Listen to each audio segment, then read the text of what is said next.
Generative AI is changing the game in market research at a mind-blowing speed. But underneath all that hype about efficiency and instant insights, there are some pretty serious risks that can lead to some really costly mistakes. So today, we're going to peel back the layers on why just blindly jumping on this bandwagon is a dangerous, dangerous game. Okay, let's kick things off with something that's just super important to get right. This quote, it hits the nail on the head. What these AI models do looks like intelligence, but here's the secret. It isn't. Not really. They are amazing at recognizing patterns, but they don't have strategic understanding, and getting that difference is the absolute key to using them the right way. Researchers have this great term for it. They call it the jagged frontier, and it's the perfect description. It's this wild place where an AI can do something with breathtaking brilliance one moment and then just completely fail at a task that seems super simple the next. It's that brittleness, that unpredictable edge that we have to navigate so carefully. But why? Why does this even happen? To really get a handle on these flaws, we have to look past the really convincing facade and check out how these models actually work. And trust me, it's probably not what you think.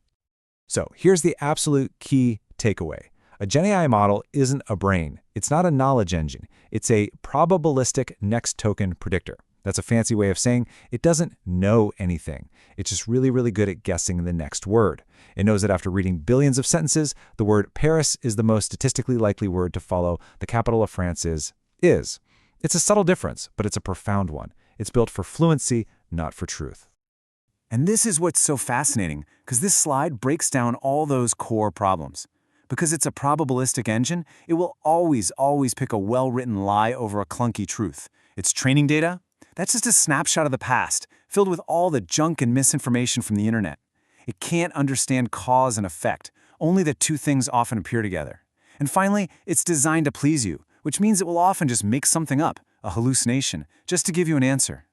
This brings us to what I call the rear-view mirror problem.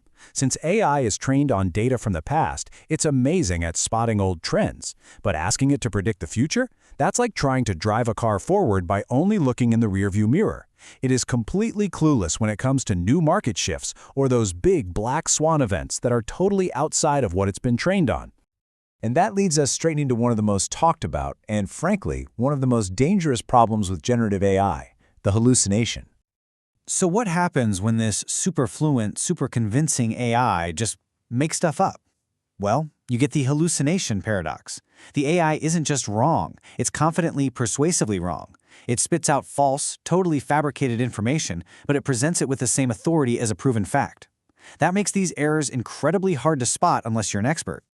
And get this number really shows you just how big the risk is. Researchers are starting to use AI-generated or synthetic data to fill in gaps. But in doing that, they're actually making the problem worse. One study found that using synthetic data to train new models can boost their hallucination rate by 4.7 times. That's a nearly 5-fold increase in confidently wrong answers. And here's the kicker. This isn't a bug that can be patched in the next update. No, it's a fundamental feature of the technology as it exists today. Top AI researchers are all saying the same thing. Hallucinations are an unavoidable side effect of how these things are built. You can manage them, but you can't stop them. Okay, so we have the AI making its own mistakes. But there's another threat creeping in, something way more systemic. The very data we collect from actual people, the bedrock of all market research, is now at risk of being contaminated. Researchers have a name for it: LLM pollution. This is what happens when people taking your online surveys or joining your focus groups use tools like ChatGPT to help write their answers. All of a sudden, you're not analyzing real human thought anymore. You're analyzing a weird mix of human ideas and machine-generated text. And this pollution, it kind of happens in stages. It starts small with partial mediation, where someone just uses AI to sound a little smarter. Then it gets worse with full delegation, where it's just bots filling out surveys for cash. And then there's this really weird one, LLM spillover, where real people change their answers because they think an AI is reading them, or they think everyone else is a bot. The fallout from this is huge. Your data gets all smoothed out and homogenized. You lose all the rich details and cultural nuances you were looking for. And it starts this expensive methodological arms race, where researchers have to waste time and money just trying to figure out which answers are from a human and which aren't. It just erodes trust in everything. All right, so I know this sounds pretty doom and gloom, But the goal here isn't to just throw these incredible tools away. It's about partnering with them in a much, much smarter way. So the question is, how do we move forward responsibly? Well, here's a reality check, and honestly, this number's a bit scary. A recent study found that only 27% of companies have a human expert checking all the stuff their GenAI tools create before they use it. Just think about that. Nearly 3/4 of organizations are just running with unchecked, potentially bogus AI insights. That is a huge gamble. And that massive oversight gap, well, it actually shows us the way forward. We have to stop thinking of AI as a replacement for human researchers. Instead, we need to frame it as a partner, a super powerful but flawed assistant that needs expert guidance. So what does a smart partnership actually look like?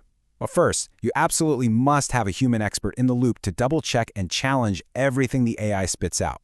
Second, you have to treat AI outputs as a starting hypothesis to be tested, not the final answer.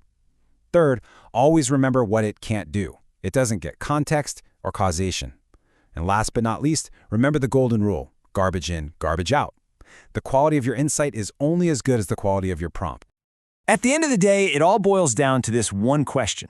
As you rush to adopt this new tech, are you actually building a partnership that makes human intelligence better? Or are you just creating a system that's polluting your data, twisting your insights, and disconnecting you from what's really happening in your market? The choice is yours.